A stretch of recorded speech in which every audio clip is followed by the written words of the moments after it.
I'm Patricia Milner, and I'm the host for this particular discussion, and also to introduce Jason Wolf, who is your moderator for this discussion. So here we are at the last day of AFMX 25. Has anybody had a good time? I don't exclude anybody. Okay, so I had Jason's bio all somewhat memorized, but then he gave me this about 5 minutes ago. So this is what you would call, for us actors in the group, this is what you would call a cold read. So forgive me, I'm going to have to look at the paper, okay? Jason Wolf began his career in audio post-production at the height of the dot-com era. You don't look that long.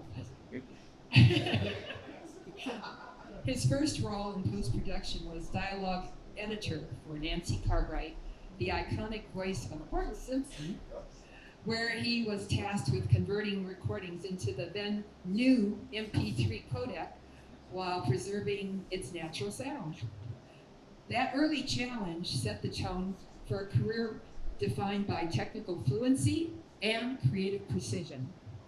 As a technologist and sound designer for Avid Technology, Jason consulted with world-class sound stages and post facilities across the US and Western Europe, gaining an insider's view of cutting-edge workflows and production environments. Relocating to Albuquerque in 2003, he founded Triple Tone Studios as a hybrid of technology and creative services. Over the past 20 years, he has engineered, recorded, and produced albums for numerous local musicians and bands, helping to shape the sound of New Mexico's music scene. There's more.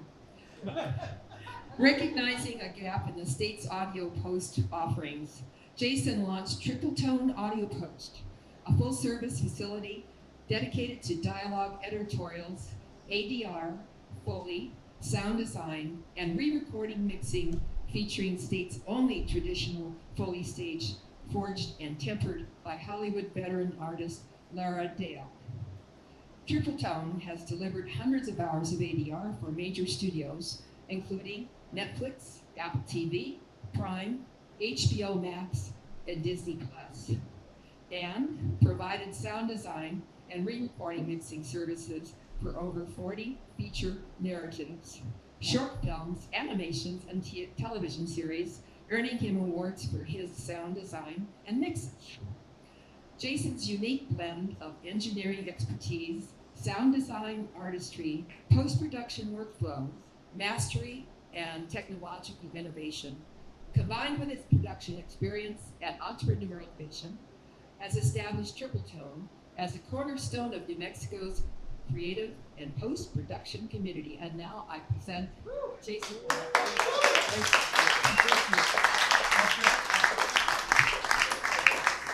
Thanks, Patricia. You're fantastic, as always. So it's my pleasure again here to moderate a fantastic panel for everybody today. And following up with this last day of AFMX 25, I think it's safe to say that this was a fantastic event with a lot of energy and buzz surrounding just all the participants. Congrats to the winners of the awards last night, and thank you again for having me here on the stage. So I have three expert panelists here with me today, and today we're going to be talking about post-production power, bringing your film to life in New Mexico. So I'm going to first start with David Garcia here. David Garcia's diverse background in visual arts, music, and theater unexpectedly converged when he stumbled into the film business. That's awesome. Raised by a painter and photographer and mentored by grandson of an animation legend, UB Works. I don't know if I said that right. Works. He developed an early passion for visual storytelling. He also trained as a classical actor on a scholarship at Boston University. These varied experiences, combined with his education at the Academy of Art College, where he worked with top VFX and animation artists, gave him a unique foundation for crafting compelling visual narratives. As a director, he has helmed numerous successful broadcast campaigns, and through his company Half-Life, has served as a post supervisor for major studios, including Sony Television, Netflix, and AMC. He also works as a colorist and finishing artist on commercials and indie films. Everybody, David Garcia.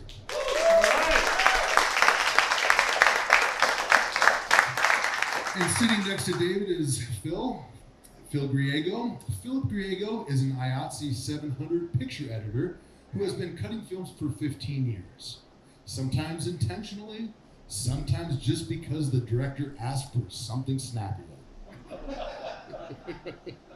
Over the years, he has pieced together everything from indie passion projects to big screen productions, always making sure the actor looks brilliant and the mistakes mysteriously vanish. Armed with a bottomless bowl of soup, and an almost unhealthy relationship. What's that? Soup's good for you. Soup's good for you. Does the body good. Let me start over. So, armed with a bottomless bowl of soup and an almost unhealthy relationship with keyboard shortcuts, Big Phil here believes editing is 10% technical, 40% storytelling instinct, and 50% pretending you knew the director's vision all along.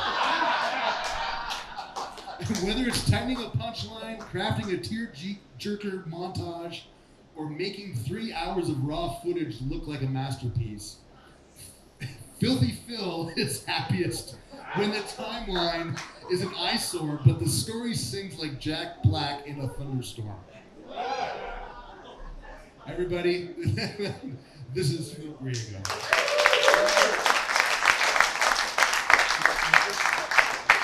And last but not least, we have Aaron Estrada. Aaron is a highly experienced senior visual effects, VFX, supervisor with over 30 years in the film and television industry. Based in Albuquerque, New Mexico, he has a diverse background that includes works on major films like Men in Black 3 and Kung Fu Panda, and TV series such as Roswell, New Mexico. He is known for bridging traditional VFX techniques with modern digital workflows, and previously served as the head of studio at Crafty Apes New Mexico branch, helping to grow the local VFX industry. In addition to his professional work, Estrada is dedicated to education and mentorship. He created the Learn VFX YouTube channel, which offers free tutorials on compositing and other VFX techniques. He also previously taught at the University of New Mexico.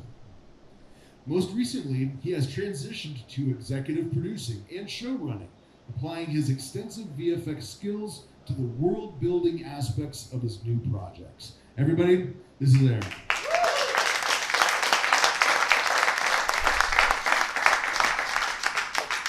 Okay, so let's just say the camera stops rolling, but the magic is just beginning.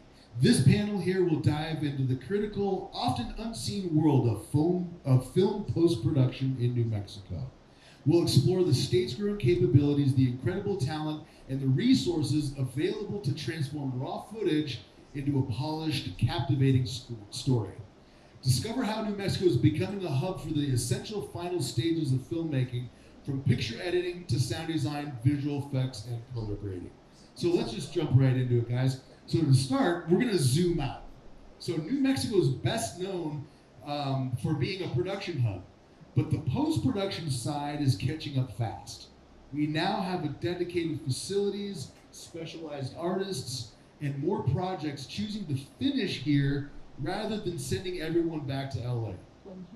I'd like to hear from each of you how you've seen New Mexico's post-sector evolve. What capabilities are here now, and where do you see our greatest strengths? If you need me to repeat that, we certainly can. I can call names too. You want to go for it, Aaron? Yeah. I mean, we have a long track record of doing visual effects here. It's in recent years, Sony Pictures Imageworks was here. Oh, that was ancient history, but in the last, let's say, 15 years, we've had studios like Sony Pictures Imageworks here, Crafty Apes, which I was head of studios for, is the most recent thing, and then other studios that were active in the state, like Red Earth. So, and over those little sprints when visual effects has been more active in the state, most of those studios, I mean, they were sized from, say, like 100 to 25 people. And with a crew like that, you can actually get quite a bit done. I mean, we did a lot of Green Lantern here, for example, at Imageworks. So, you know, there's not always a large footprint of visual effects, but when we need to pop up something and get enough people recruited into the state to do interesting things, we can do it. So that's our track record there. And then in terms of more traditional posts, maybe you can speak to that, the traditional picture post. Yeah, editorial in particular has been kind of kind of a mystery in New Mexico. I feel like only because most of the time post-production ends up, editorial post-production ends up going out of the state to either like New York or LA or whatever. Yeah, I mean the goal is to change that. I mean we're starting to get more and more trained people from the UNM, which you were part of that kind of like curriculum teaching classes there. So we're starting to get a lot more of that, and so I'm hoping that, and of course with our post-production kind of incentives as well, I'm hoping that we'll start to see a little bit of a growth in editorial type post-production here in the state.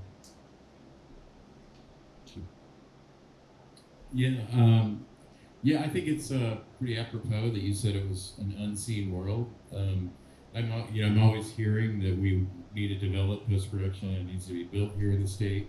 But Phil and I with Half-Life have been doing it for many years, and as early as 10, 15 years ago, we were doing full picture finishing on films that were on their way to Sundance or into the indie marketplace, and so I think the paradigm that we've seen is that when I first came back to New Mexico from California, they were talking about DreamWorks doing an animation studio here, and within 5 or 6 years we had built a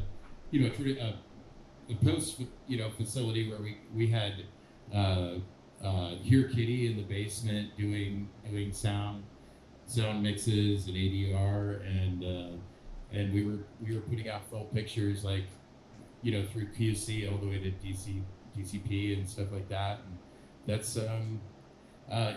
I think what's happening now that's really exciting is post is becoming a lot less of like a rarefied thing, and people are able to do post in all kinds of places. And for us, there was a big turnaround in when Hell or High Water came to Half-Life, and we were able to facilitate a non-traditional editorial pipeline where we could literally, Phil and I could, as the assistant editors, could put together the footage as it was coming in every 2 hours, and the editor was in the next room assembling scenes.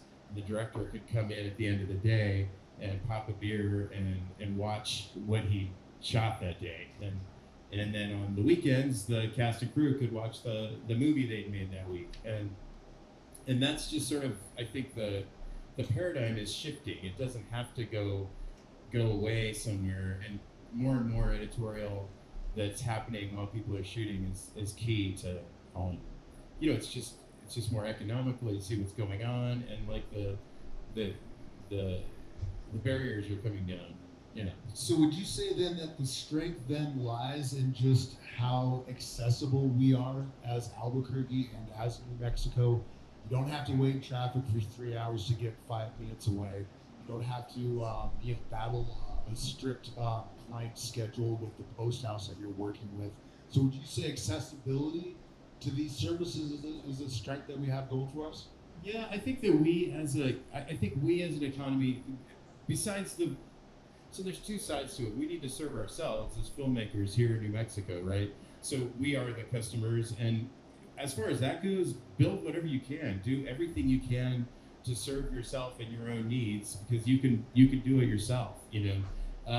As far as like catering to out of state clients that are coming in, I think client services is huge. Like, it's film production should be, from our perspective, should be considered an experiential economy thing. So people coming to do posts, we need to show them a good time. They need to be able to kick back, chill somewhere, and really experience what New Mexico is. We have a creative vibe here that's very different from like being in Los Angeles or New York, where everything's like going 100 miles a minute. It's just there's a really beautiful vibe here. Yeah. Yeah, I absolutely agree with you, and I think that's like reflected in like just us as a community and what people feel when they're like, oh, this isn't LA, this isn't Burbank, this isn't Vancouver, this isn't New York City, because the vibe out there is like go go go go go, get it done, and whose line is it anyways? Who's running that? So great, thank you for sharing that with me. I'm really excited about having this panel here because production has been growing in New Mexico, and all of us here on the stage and behind the scenes, a lot more of the community have been waving that post-production flag to get that recognition, not only from our locals, government, the state, but also the attention of a nationwide audience and clientele that we can provide these services here. So I think that's one of our struggling challenges. It's one of our challenges that we have now faced in front of us is we know the vibe here, we know what we can do, we know the quality we offer. How do we let everybody else know how to build confidence in that? So thank you guys for that. So I'm going to keep on going here, just kind of open up, some conversations here. So we're going to talk about the production life cycle. Yeah, from the concept to the return to the delivery to the sign. So post-production just doesn't begin when the shoot wraps. It has to be planned from day one. Budgets, schedules, and creative choices all ripple forward into the post process. And yet, post is often the place where producers hope to cut corners or play catch up. It's always like running out of time and running out of money, and we're gonna fix it in post, right? Should be I'm sure it's a t-shirt. So I'd like us to explore how we can better integrate the post into the production lifestyle, from the budgeting and scheduling and pre-production to the creative collaboration, so that projects can avoid surprises and truly maximize their potential. I'm gonna totally pounce on this one. You're gonna what? Yeah. I'm gonna Okay, pounce so on this let me one. here's a leading question. So Aaron, from your perspective, what's the one thing that filmmakers could do earlier in pre-production that would save them the most time, money, or headaches once a project reaches post? Visual effects is one of those areas. What happens a lot with visual effects is people kick the can down the road like way too far. I heard this almost precisely this phrase. I'm not even paraphrasing. It's too early to think about VFX. I've heard that same thing like more than once, and that's kind of absurd. It's never too early to start thinking about visual effects because visual effects can actually save you money on production. It's just another way of filling screen time, and sometimes you can get more for your money to where your production value is higher for your spend. So if you talk to somebody and can tell you what's hard and what's easy and how they could potentially save you money in terms of your overall production plan using visual effects, you can avoid, you're going to get that better production value, but then you can also avoid the pitfalls of accidentally doing things that you aren't aware are hard to do in post, because you actually have a consultant on early that can tell you what's easy and what's hard. So let me expand on that a little bit within the VFX realm.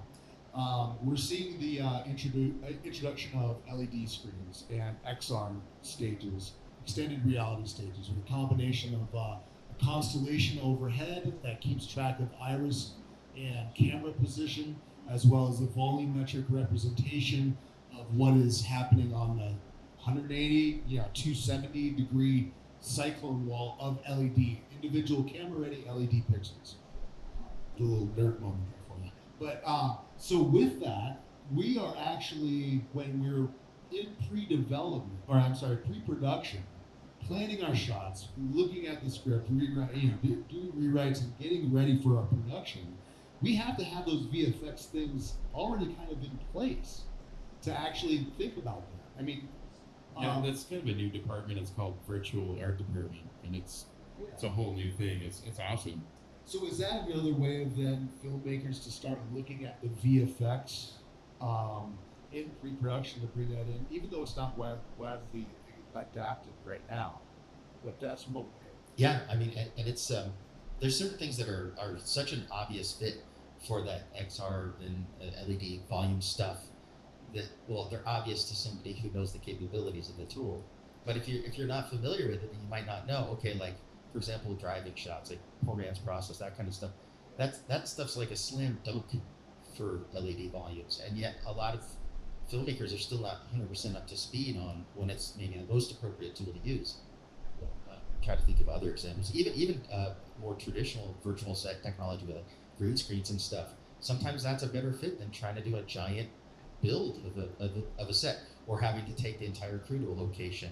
There's a whole bunch of techniques we can do for essentially bringing the location to you, and I'm happy to go into details if anyone is interested. But so if you're thinking inside the box because you just don't know, you're not aware of the entire array of the tools available to you, then you're gonna be leaving stuff on the table, as it were, in terms of tools that you might use. Yeah, great. And Phil, what do you think filmmakers could do to have less headaches and more of a fun time with the picture ad today? Well, David mentioned Hell or High Water, and what was really cool about that process was that, like you said, in some cases we had like mobile units too, where we would actually follow the production and go with them. So we were on location in Clovis, and we were also on location, I think, in Tucumcari as well. And so we were there, and so anything they would shoot, we would process all that stuff immediately. So were you part of camera then? On set? We had our own kind of like edit bay. You had an auxiliary kit Right. that was getting that footage, kind of like shooting dailies, but without the actual footage. Well, we still had a DIT on set, and the DIT was processing everything, but we had our own kind of like edit bay set up at whatever, like hotel was our kind of like, base cap or whatever. So we would have like a conference room or something set up, and we would have our entire editorial kind of pipeline going through there. And what was really nice about that was, Jake, our editor, was able to assemble those shots like immediately, like as soon as they were shot and they were processed and brought to us, he could start cutting them right away. So by the end of the day, like Dave said, the David McKenzie, the director, would come in and he'd watch everything cut as a scene, not just raw material, but cut as a scene. He could watch it all at the end of the day. And they were able to determine in that moment, we could use an establishing shot here, or we could use an insert of the hands here, or we could use an insert of this locket, or whatever the case may be. And he could relay that, David McKenzie could relay that to his AD the very next day, and they could get that set up and ready to shoot immediately. So, you know what I mean? Like any of those, anything there where you can kind of plan your shots very carefully before they hit the edit bay is like ideal, because that way, and especially in this case where it was like live, editing and live shooting, they were able to schedule some of those shots immediately into the next day's schedule, which is nice. Right. Using dailies in real time. Right. From the set. So was that your idea that you pitched to production? Because my producers don't like to just throw in like a post team and house them and feed them, while. So was that something that you brought to production to make your lives easier in post?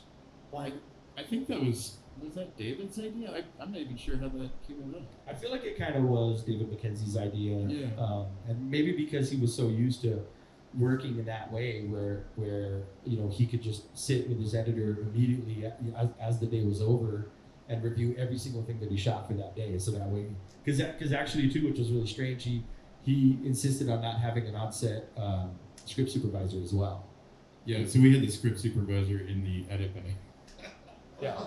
Script supervisor would just be sitting with us as we were reviewing dailies and editorial offline files. He would watch them with us, and he would make his script notes from there. And then at the end of the night, he would send his script notes out to everybody through email.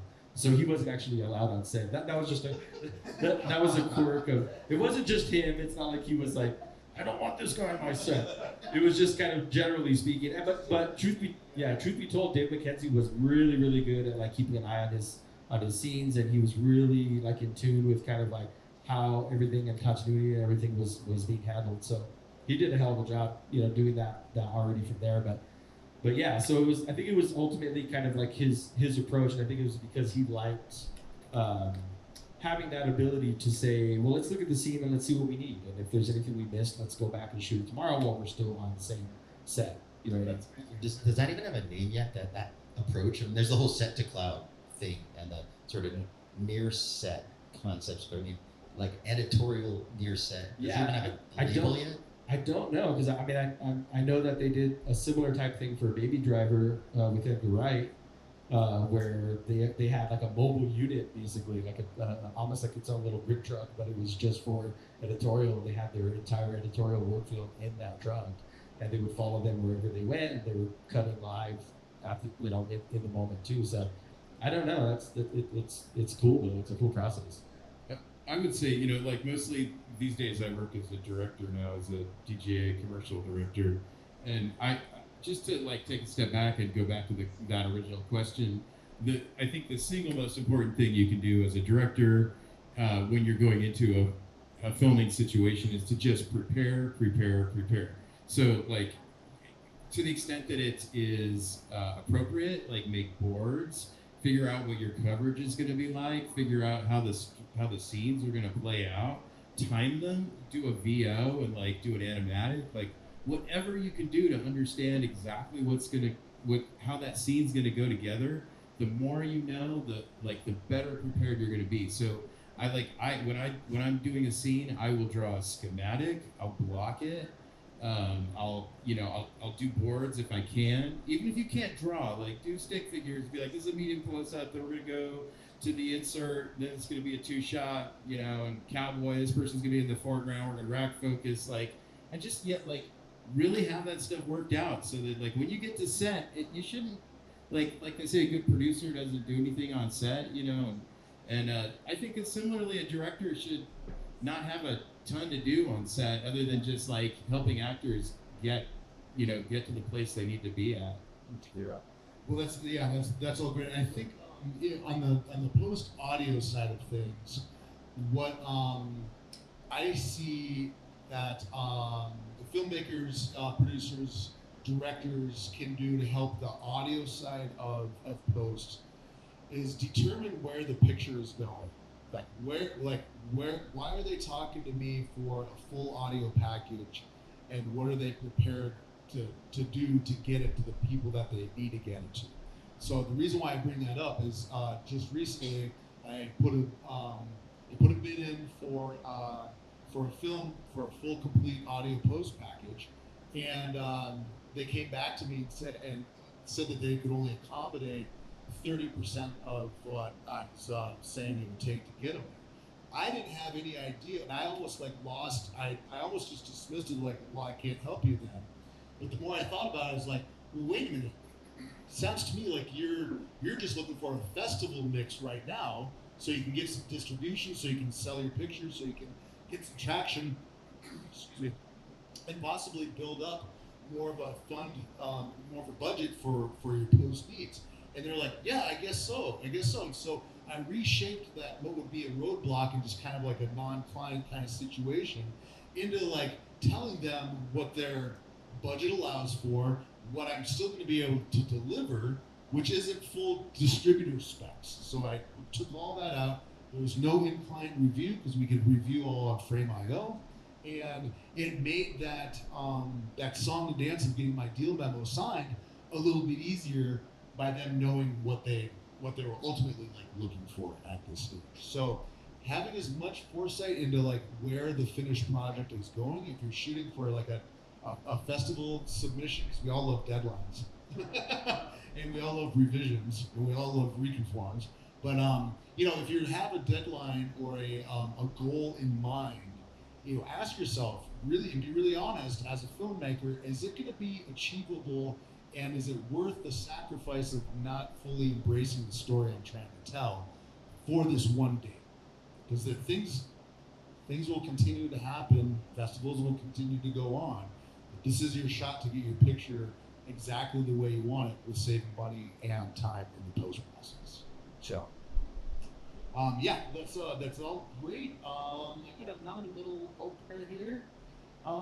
So we're gonna be moving into the area of how filmmakers and local and out of state can leverage the New Mexico incentives for posts. Okay, we all know about it on the production side of things, but it does also apply to post production. So one of the biggest opportunities in New Mexico is the film tax incentive.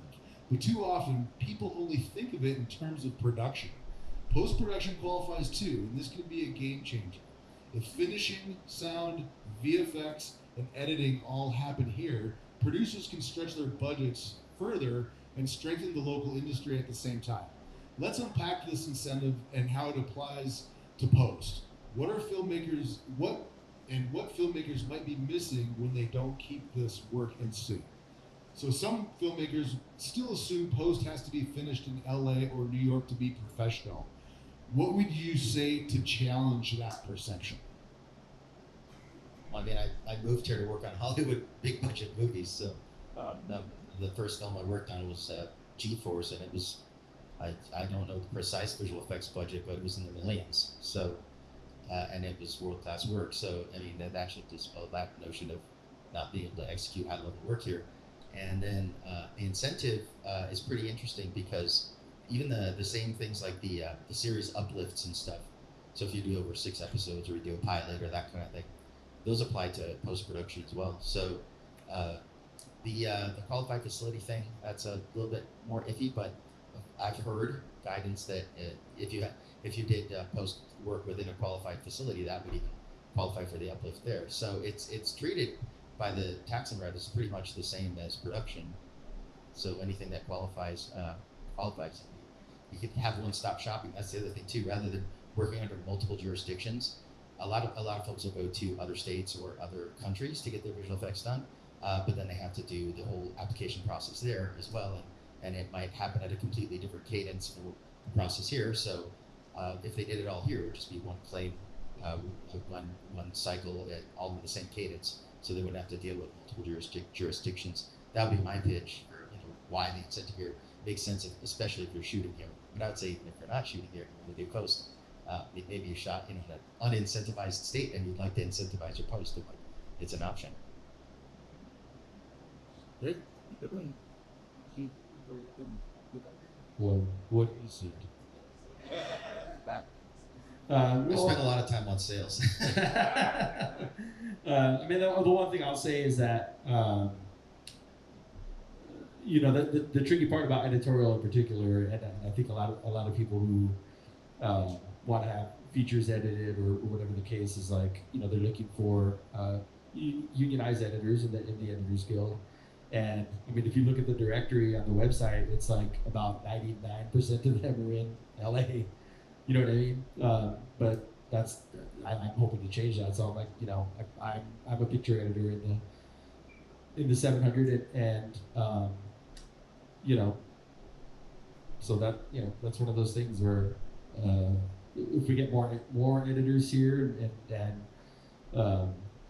push for that more here, I think people will understand that this is a viable place to get a good quality feature film edited. Yeah. So David, do you play, and you've seen how the tax incentives and how the incentives built into the state have grown in your decades-long now experience with Half-Life. Have you seen that continually work in your favor, or has there been some challenges that you had to overcome with the state's tax incentives, and well as the other incentives that are kind of like put out there for filmmakers in production to enjoy versus a post? Yeah, to be honest, I don't know that I have a great answer for that. Like we do a lot of commercial work, and the commercial work doesn't always have like the turnaround time to like take advantage of it, of the incentive, and there's not always like, it's not the priority, you know, like with commercials, sometimes a lot of money gets thrown around and people don't really care about Right. about it like that. You know, they really care about it being smooth and the boards being honored and like, you know, getting done on time and like, you know, things like that. So the incentive, you know, I know that we've had leverage a lot of times. We're working on indie features that have some kind of a package, and what I do know is a lot of times the incentive is leveraged as a post production, like on the final.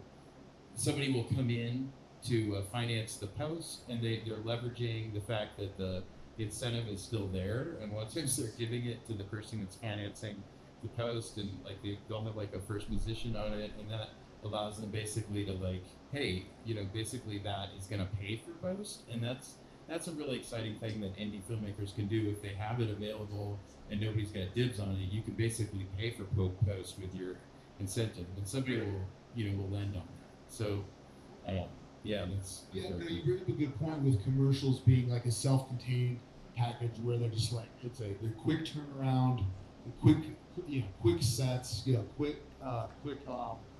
just quick production overall, and those are usually just established location and everything just kind of happens. There isn't too much back and forth. It's quick turnaround time.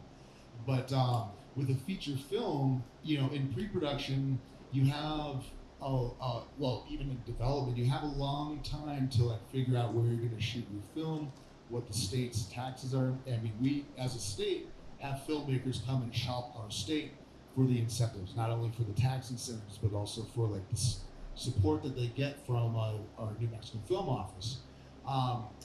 One thing that is a challenge in our industry that I've experienced is that even though standalone post is offered as in 25, even the uplift if it's out of in the jurisdiction, even if it's standalone post coming in, you still have to register with the tax and rev department 30 days in advance and go through all that paperwork and get on the docket, the EDD, you know, the tax department, TRD, and get that all in place. Whereas in all the situations I've had come in front of me for standalone posts to take advantage of their tax incentive, it was like a 48-hour discussion and deal. Like they were like right here because they were driving from LA, saw the signs that said, "Come do your film here in New Mexico." So we just recently had like a lot of producers in the commercial space talking with the film office, and I can say that film office is very keen to accommodate. So if you have like something on the table and you don't have the 30 days, you know, they will have the discussion with you about getting around that. So yeah, I mean, they're working. Yeah, definitely they are working on. They do make those efforts, but it's it's different timing and scheduling for post, because it's like usually people are pivoting. A facility or something can't take the work on, or something changes in their budget, and they're like reshopping for post services. And so, like, I think as a state and as a community, we can support the state by letting them know those details on what it looks like on our end. I let them know all the time because I've actually lost clients due to friction on the incentive stuff. So, but yeah, let's keep working on it, because I think a standalone post in particular, they've been telling me for years they want to promote it more.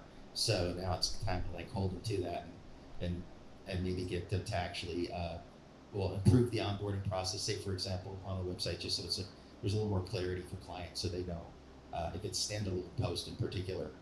Okay, what's the path for onboarding for that? Yeah, I think that continual communication with that, and like updating the film office and the local film offices, regional reps, with how that looks is when, because we do offer 360 days of sunshine. We offer great design, great landscape, a great vibe, and now also the services and quality that you can get from these other big tourist houses right here. Got to keep all that in lock with the state incentives. So that's great. Did you want to expand on that with just any other incentives or what challenges, like, people having to feel like they have to go to LA versus coming here? Well, I think it's the heavy lift, the heavy infrastructure that's like the main like limitation at this point, right? So we don't have like a full DI theater that I'm aware of like available to most filmmakers. Half-Life used to have a small one, and we intend to build one in the next 6 months, because we do have a projector and we have it's calibrated for P3, and we can do deliverables that way. But that's really that's a challenge. I mean, that you have to you have to finance that stuff. They have this equipment isn't cheap, and it's going to be less and less of that in the industry. Like, you don't necessarily need it. Like, you can have a really good calibrated Sony that OLED that looks like a projector, but it's just not quite the same as sitting there and seeing it like 70 feet across. So that's a big thing. And you're the same way, like a mix stage that's like a real mix stage, like that there's not really that here yet. And so there's that last thing. The other thing is QC. Like, it's really easy to get hung up on QC stuff, and a lot of times we've been in situations where it was like actually kind of racket, and there was like, so basically the film was held hostage on delivery, and these weird little QC things, like something's up here, and you just have to be kind of smart about that, as you're going, and the more you understand what QC is going to look like, I mean, that could be a huge issue, especially if it's like the distributor, the QC company, and like, it can hurt. Yeah, it's interesting that you say that, because I've been on both sides of that, where things just fly through QC, where it's like, wait a minute, that it shouldn't have flown through so easily. Yeah, to get a report. And so like for those listening at home and following in the audience, so QC is quality control. So when a distributor goes to buy your film, they're going to have your film ran through quality control, so they can verify by an outside source that the film is everything that they're paying for. You get like, hey, it's in the third reel, there's a dead pixel, down in the trimming corner or whatever. And like in the days when you needed to master to like an HD cam, and we didn't have like HD cam decks in the state, I mean, that's like another $2,500 to go get that tech back, Next to broadcast, there's stuff like loudness, color, legality, all these other considerations that are a technical thing that they'll check for. Yeah, I just kind of sidestepped it, and I got the same software that they use. So before I sat down, it's like, I'm just running through my PC. But that's a whole other thing, and they're very particular. Like, it'll usually be the distributor that runs through the quality assurance procedure with the requirements, just to make sure that the level is here. I'm curious on the question of mix stages, and I think you're the one that can speak to this. Like, is that a limitation, or like, what is that something we can build here, or like, what are your thoughts on that? Well, yeah, you can build that here. So mix stage is, and you're talking like a theatrical mix stage. Like Dolby Atmos, Dolby certified, JBL sound system theater. It's basically a movie theater, but you're watching back on a calibrated screen, and you have the tools to mix the audio specifically for that room. And it is a different type of mix. It's a theatrical mix. Those stages can be built. They do need to be financed. They need to know, can they generate the return for building them, right? So that's the question I ask, because I think about this all the time. How would that mixed theater in our state serve us? And I think at this point in time, it would look to be not in our favor, because it wouldn't be fully built all the time. So it'd be like we built it, but nobody's booking it, and that could be for a couple different reasons. It's like the Sony stages, the Warner Brothers stages, Warner Brothers Stage C is 88 speaker Dolby Atmos system, 400 seat occupancy, and 3-tiered movie theater.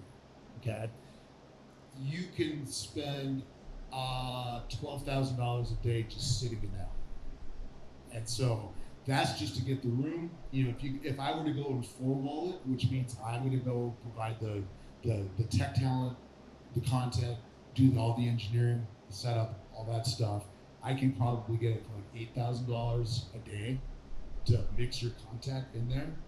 But then the pitfalls of having that built, having a theater like that built here, is the talent and the engineering to run it.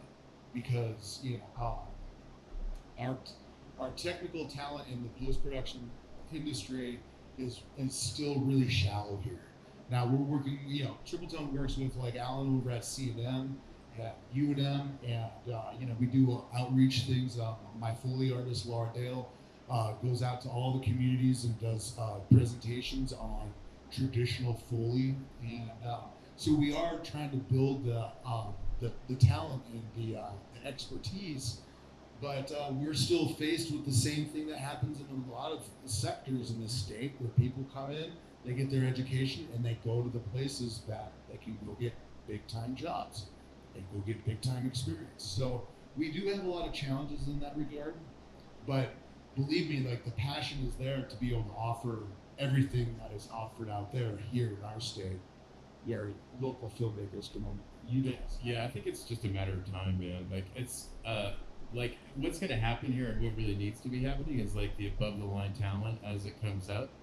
Like just like happened in New Zealand when Peter Jackson built the Lord of the Rings infrastructure.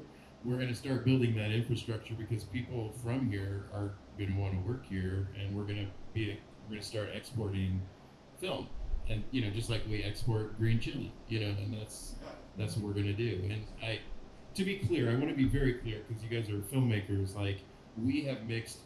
I mean, I'm not a film mixer, but we've sent films out that were mixed with our partners on a screen like this in a room that it's 12 by 12 or whatever, and it's got the right dimensions for the decay, and we grade on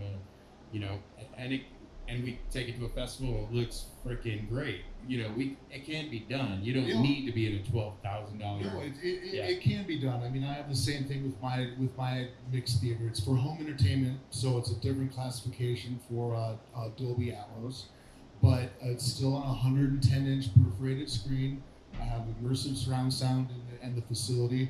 It's rated for Netflix 85 dB certification, and I've translated it now to half of AMC's theaters across the country, as well as local theaters like the Guild and the Logo. So I've had the luxury of hearing my room go to other places, and I'll take my mix when I'm on a stage in Burbank or Santa Monica or Studio City, and I will play back my mix just to see, as long as there's nobody's in the room. Yeah, it's just in case. I'm going to shut up in a second, but the other thing that's really cool is like local projectionists or people that run like Century 24. One of the things they love to do is take a local DCP from a local filmmaker and put it up before like the day starts. So like you can go down there, you can talk to somebody and be like, hey, can I check my film out? And they'll put it up for you, and that's a great feeling to see it in a real theater, and you can QC like that.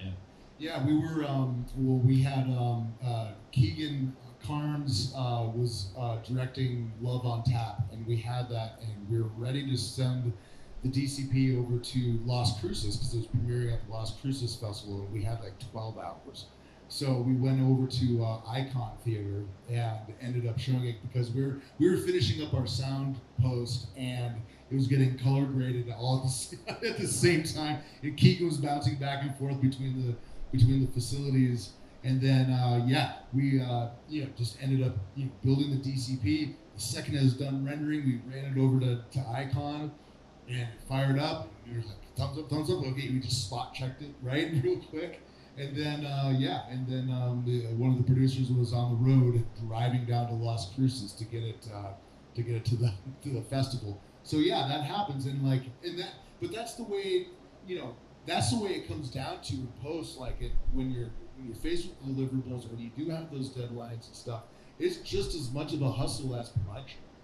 Yeah, we have our tools that if they're not cooperating with us, we just turn them off, go grab some coffee, turn them back on, see that everything is cooperating, and then we get on with our work. So the soft skills isn't necessarily needed as much as it is in production, but it's still a hustle, and it's still a vital part of it, because if you don't make that deadline, it all falls on us.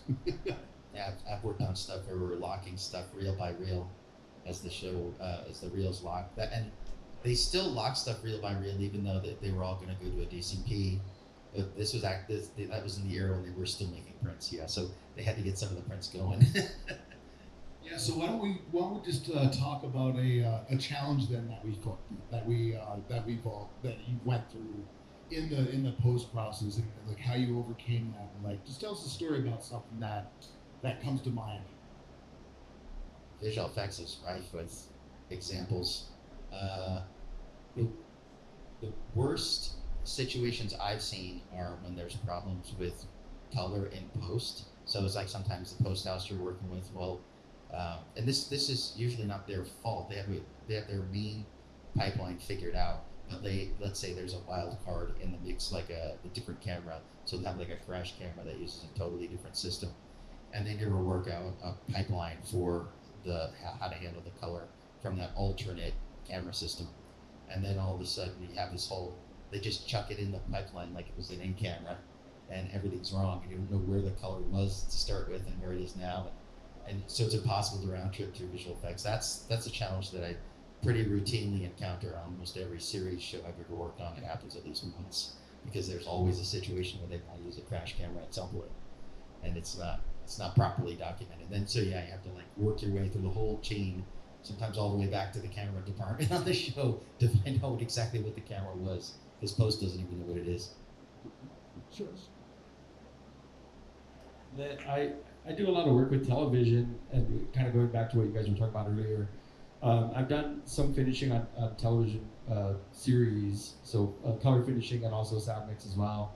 And it is one of those things where it's like, I mean, to me, if I'm working from home, I have like a calibrated television, and I have like a good sound system there, and I'll do everything kind of like all the finishing there that I feel looks good to me, but then I have no idea what it's going to look like when it gets to TV. And similar to what you guys were saying, it's like I don't know if you could just like walk into like KRQ and be like, hey, do you mind if we like preview this real quick in your system? It'd be cool if you could. I have no idea. But yeah, so it was like, and I remember this one episode of television that I did. I was really happy with it, and we were doing like a little kind of like preview party or whatever at the producer's house, and it was going to air, and I was like crossing my fingers. I'm like, man, I hope this looks good. I hope it sounds good. I have no idea what's going to happen. And lo and behold, it looked what I expected, and it was like a nice surprise. I was like, oh, this sounds good and it looks good. And TV's hilarious too, because it's like you go to somebody's house and they've got like the 120 frame hertz thing or whatever, so it's on like smooth motion and it's calibrated all gnarly. You know what I mean? With like crazy blues, and like you're just like, this looks terrible, but like, yeah, I mean, it looked the way I expected it to look, which was cool. And so, but yeah, that's one of those things where, you just have to kind of like, sometimes whatever your delivery is going to be, do the best that you can do to make it look and sound as good as possible, and then cross your fingers out when it goes to whatever kind of format that it's going to be distributed in, that it's going to match that and it's going to make it sound good. We're lucky in VFX that we kind of kick the can down the road on the color stuff. Our workflow specifically, that's why I was saying, brought up the whole issue of the camera stuff. It's like our workflow specifically passes color through. So we round trip the color in such a way that it's the same thing that we were given, and so that that doesn't rest on our shoulders. It rests on whoever gets the post house, whoever's responsible for final color. So as long as it looks close enough on our monitors, we can get our work done. Yeah, with color, I mean, like obviously, like just a good DP is like huge. Like, if just making sure that things are exposed and like you're shooting with the right color space. If you're shooting raw, you're way ahead of the game because you can always like adjust that later. And uh, I mean, consistently, I think as a colorist, I also become a finish editor, and I because we're a small shop, I do the conforms myself a lot, and conforms are like one of the just the I, It's the devil. it's the devil. Yeah, yeah. I geek out on it though. I mean, I can get that. I can just get down, put some good music on, and conform for 8 hours, and like really get into it. Like it's just, I think it's like the spectrum part of my brain. But so like when you're shooting, I mean, if you have any control over it, try to sync your cameras, make sure your time code is consistent across your cameras. I mean, it's just a big deal, that's a big deal. Make sure your cameras are labeled correctly. That the whole thing of standards and practice, like I geek out on it, but like you can find you can search like Netflix dailies protocols, and you can get that stuff and just try to like do it. Like it's really helpful. Like because if you get like as a conform artist, you get something where the offline like didn't retain the time code, or the clips all got renamed along the way, and then like you're visually gonna be like syncing up frames, and that you just don't want to be there. You want to bring stuff in and do a few adjustments and clean it up and then top down to the fence. I mean, yeah, I would talk to a camera assistant at least, or even a utility could probably tell you the best practices before you launch off into shooting your phone. Yeah, but like technical syncs are like $300. It's like get one, Yeah, Deity gets Tentacle or something, and get a digital slate that's time coded slate, and get your post producer or your post coordinator in pre-production so they can talk to the line producer and convince them that this stuff is needed. We kind of stepped away from it too, but like window burn on editorial can be super helpful if you don't know exactly. I ask them all the time. I I actually require- ask for slates burned in too. Yeah.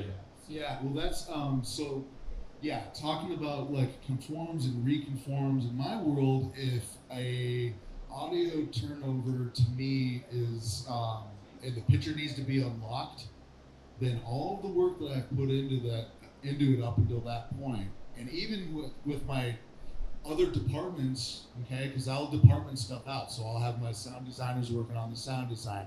I'll be working with my Foley artists on Foley. I'll have a dialogue editor happening here. So I branch out, and I got different departments going on for your sound. But if the director unlocks the picture and says, "Oh, I want to add 4 minutes," or the distributor's requiring me to add this content or take content out in order to get the deal, then they're coming to me with a new picture lock, and all of a sudden I have to like find those 3 frames that they took out here in the minute and a half they added here, and it can be quite a scary process when you're floating around tens of thousands of audio clips on a 2-hour time. And it's the same for VFX. Depending on the situation, and we typically add little handles of visual effects precisely for the contingency that the edit opens up a little. But we're not going to give you a minute of free visual effects. So let's say that the cut opens up enough that you get out of the handle, and now we have to redo work. It's the same thing. We're chasing tons of inputs to produce that, potentially that output. So those are things where at the very least having your technical stuff worked out with time code and everything like that. I've worked on, actually that's another nightmare kind of scenario. I've worked on stuff where the stuff came and it was like a total mess. None of the best practices were followed in terms of time code or any of the handling of the post stuff. And it's just kind of like they dump a whole pile of their drive on you, and they're like, want you as the visual effects person to do the edit. And it's just a little nuts. It's like, that's another reason why I have to get experts involved early, so they can at least teach you like what's the workflow. If you're not familiar, if you're not experienced enough to know that stuff, then get somebody involved early. Yeah, Production supervisor. Yeah. Is everybody here familiar with like working with Rails? I don't know if how rudimentary.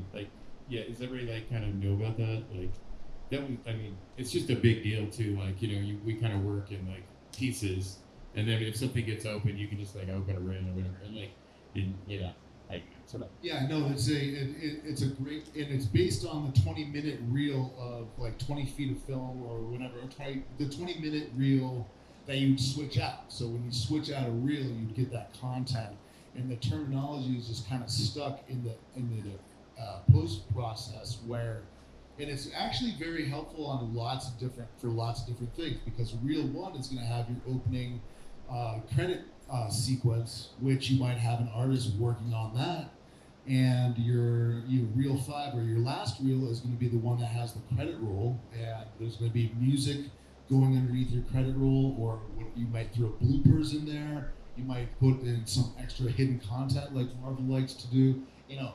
So there's a lot of things that takes place in these reels, and then like in the thick of it, in your middle reels, that's where all your heavy VFX, your car crashes, and all that stuff are happening.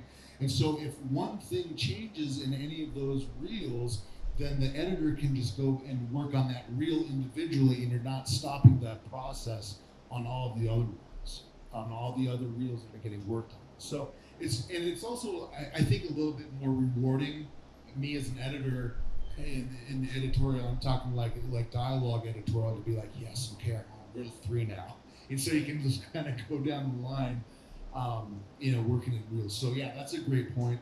And then synchronicity too, the 2-pop, the ever loved 2-pop, is very important. And I actually even also ask for a universal leader coming in as well. So I want to see 10 seconds before first frame of action.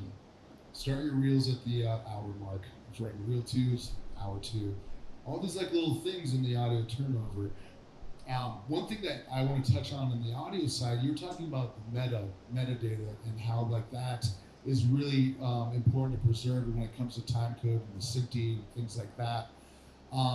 As editors and as independent filmmakers, there's lots of options for how you edit your film. Like there's DaVinci Resolve, there's Premiere. I'm sure there's another handful of other and non-linear editors out there, Avid's, Final Cut Pro. One thing to make sure that you're doing is that you're not delivering over proxies, that you actually relink your media so that it maintains that time code. But then also in the audio side of things, when you're exporting your AAF, which gives your project the translation it needs so I can bring it into my system and work out in my tools, you want to preserve all that metadata.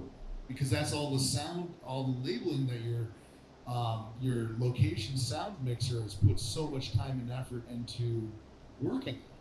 Like this, he has either the tracks like by character name or by microphone numbers, and so when I'm looking at the sound report, I can see what he was miking on what channel. And so when I'm looking at a sea of files, I can just click on it and see the information with how he labeled it. Versus some NLEs, they like to just strip all that information. Yeah, there's no such thing as too much metadata.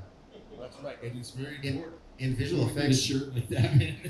in visual effects, it's kind of like really aggravating to know that like a lot of the low-end cameras actually do a better job of embedding metadata than the high-end cameras. A lot of the expensive lenses aren't smart, so you end up as a visual effects guy, you're like, we still have to do paper camera. We have to do paper VFX reports that capture the serial number of the lens and stuff like that, just to be sure we know which lens it was. It's the more modern PL mount lenses at least do send metadata, but yeah, it's surprising that a lot of the lower end video cameras actually do a better job of capturing camera metadata. But then what happens sometimes is the post-house will strip it off for some reason. It's some inexplicable reason. It literally costs nothing. It's like so tiny compared to the picture. One thing I was just gonna kind of throw in there in that regard, that where the post supervisor comes in really, really important is coordinating during pre-production and during production, because we did dailies on night shift for NBC, and that was Sony Pictures Television, I believe, and the post supervisor's name was Phil Squires, and this guy was like my hero at the time. he was the coolest because he was like, he knew every single like kind of nuance of every camera, and if timecode sync wasn't going to be working on certain devices, he knew the protocol to kind of like make sure that it was going to work properly. And he relayed all that data to all the camera team on set. He relayed it to us as well. And he was always like telling us, you know, hey, if you see a camera that's out of sync, let us know immediately so we can go and address that, and then that will be an issue moving down the pipeline. And so it is really, it's metadata is super important, you know, and relaying that information throughout the whole process of it all just makes everybody's job easier down the line, and especially for assistant editorial for dailies processing and all that stuff as well. So yeah, metadata, learn it, love it, implement it. Yeah, I mean, like, we have our processes pretty well worked out, but we're constantly re-engineering, like, basically white papers on how our pipeline's gonna go. And so every time you do a film, like, you need to establish your pipeline. You need to have, like, everything kind of written out. Somebody's got to do a document. Oh yeah, we have a delivery for visual effects. We have a delivery doc, and it's not like, strictly speaking, hours. But you do it in collaboration with whoever you're doing your delivery with. So it's like there might be a little bit of give and take, but at the end of the day, everybody's on exactly the same page about what their roles and responsibilities are, so that round trip between different teams can go as smoothly as possible. And every production in some way is different too. Everybody's going to shoot on a different camera system. You know, everybody's going to shoot, you know, in some way that's different somehow. You know what I mean? So you have to kind of cater that, you know, depending on whatever the production is, to make sure that everybody's on the same page, and that your production is going to go smoothly all the way through the pipeline too. Gentlemen, thank you so much for being on this panel.